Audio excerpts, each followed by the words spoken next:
নমস্কার সকলকে, মায়ের হেসেলে সকলকে স্বাগত। আমি আজকে একটা রান্না করব, সেটা বাঙালির একটা খুব পরিচিত রান্না, সে হচ্ছে দুধ শুক্তো। তার জন্য আমি এখানে কিছু সবজি নিয়েছি। আমি এখানে দেখুন 3টে রাঙা আলু নিয়ে নিয়েছি, বা মিষ্টি আলু, বেগুন, সজনে ডাঁটা, আলু, সিম, কাঁচকলা, বড়ি, উচ্ছে আর পেঁপে। শুক্তোর কিন্তু সবজি কাটাটাও কিন্তু খুব একটা গুরুত্বপূর্ণ বিষয়। আমি সমস্ত সবজিগুলোকে কিন্তু আমি একটু লম্বা লম্বাভাবেই কেটে নেব। আমি এখানে আলুর খোসাটা ছাড়িয়ে নিলাম। আলুর খোসাটা ছাড়িয়ে আমি এখানে লম্বা লম্বা করে সবজিগুলোকে কেটে নেব।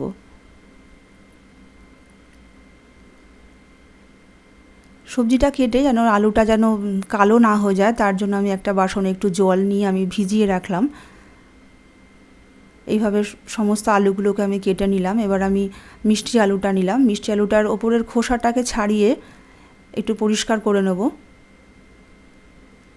পরিষ্কার করেই দুটো দিক একটু অল্প অল্প করে কেটে বাদ দিয়ে এটাকেও আমি লম্বাভাবে কেটে নেব।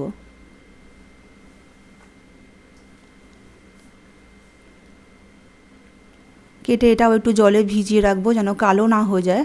তারপরে আমি এখানে নিয়ে নিলাম অর্ধেকের পেঁপে। পেঁপেটা এইভাবে আমি একটু ওপরের খোসাটা একটু পরিষ্কার করে নেব।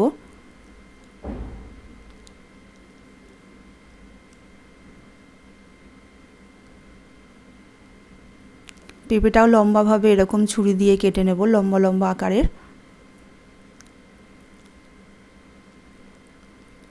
পেঁপেটাও জলে ভিজিয়ে রাখলাম।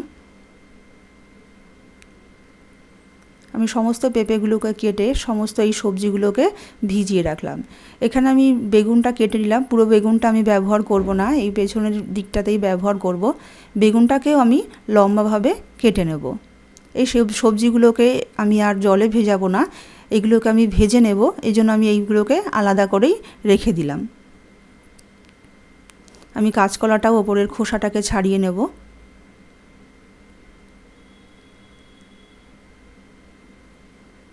লম্বাভাবে এরকম কাঁচকলাটাকে আমি 2 টুকরো করে তারপরে অর্ধেক করে নিলাম। 4 টুকরো করে নিয়েছি কাঁচকলাটাকে ভালো করে। এবার সিমটাকেও নেব। ওপরের একটা যে আঁশ থাকে সেটাকে আমি একটু ছুরির সাহায্যে ভালো করে হালকা হাতে একটু টানলেই ওপরের আঁশটা বেরিয়ে যাবে। তারপরে আমি সিমগুলোকে 2 টুকরো করে নিলাম। সমস্ত সিমগুলোকেই আমি এইভাবে হালকা হাতে কেটে নেব। সমস্ত সিমগুলো কাটা হয়ে গেলে এবার আমি নিলাম উচ্ছেটা। উচ্ছের এরকম দুদিকটা একটু বাদ দিয়ে মাঝখান থেকে এরকমভাবে ছুরি দিয়ে টুকরো করে নিয়ে এরকমভাবে অর্ধেক করে নেব। আমি বীজটাও ছাড়িয়ে নেব উচ্ছের। একটু পরিষ্কার করে নিলাম বীজটাও। সমস্ত উচ্ছেগুলোকেই আমি এইভাবেই কেটে নেব।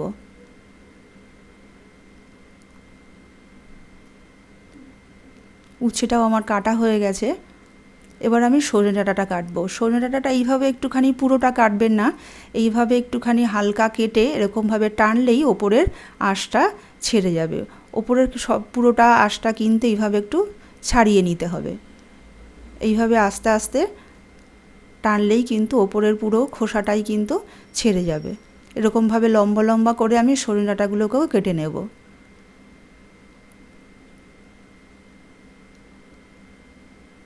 দেখুন আমি যেভাবে সজনে ডাঁটাটা কাটছি সেভাবে একটু দেখে নিন, তাহলে কিন্তু খুব তাড়াতাড়ি সজনে ডাঁটাটা কাটা হয়ে যাবে। আমার সমস্ত আমি এবার এখানে নিয়েছি, যে সবজিগুলো আমি ভাজবো সেখানে আমি এগুলোকে আলাদা করে নিয়েছি।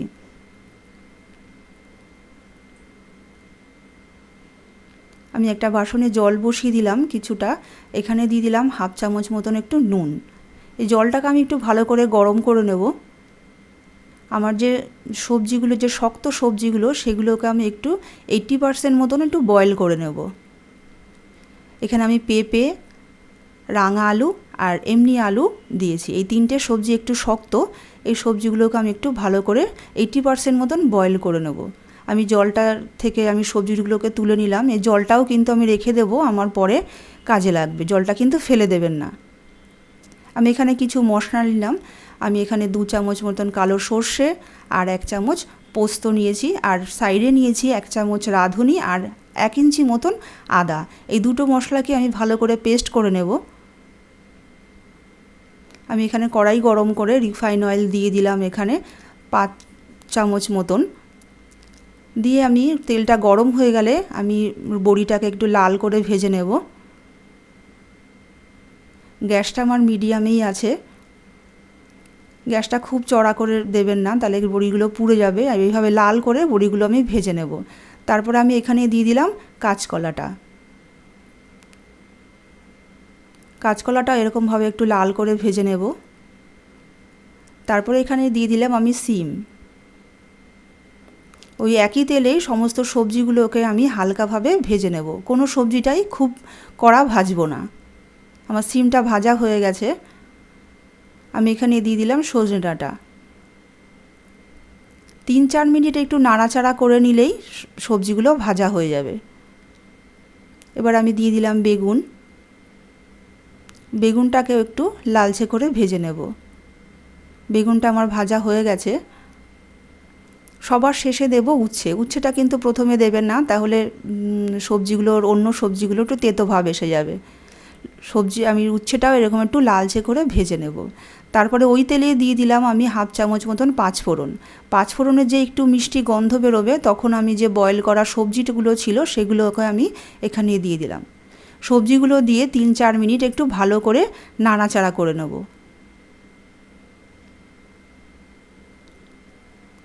তারপরে যে রাঁধুনি আর আদাটা বেটে রেখেছিলাম, সেই রাঁধুনি আর আদা বাটাটা দিয়ে দিলাম। এই মশলাটা দিয়েও 2-3 মিনিট একটু ভালো করে কষিয়ে নেব। দিয়ে দিলাম রঙের জন্য হালকা 1 চিমটি মতন হলুদ। হলুদ খুব ব্যবহার করার দরকার নেই। তারপরে দিয়ে দিলাম সমস্ত ভাজা সবজিগুলোকে।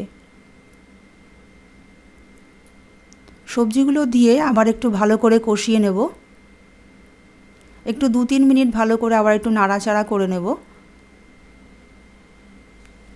নাড়াচাড়া করা হয়ে গেলে যে পোস্ত আর সর্ষেটা বেটে রেখেছিলাম সেটাও আমি এখানে দিয়ে দিলাম।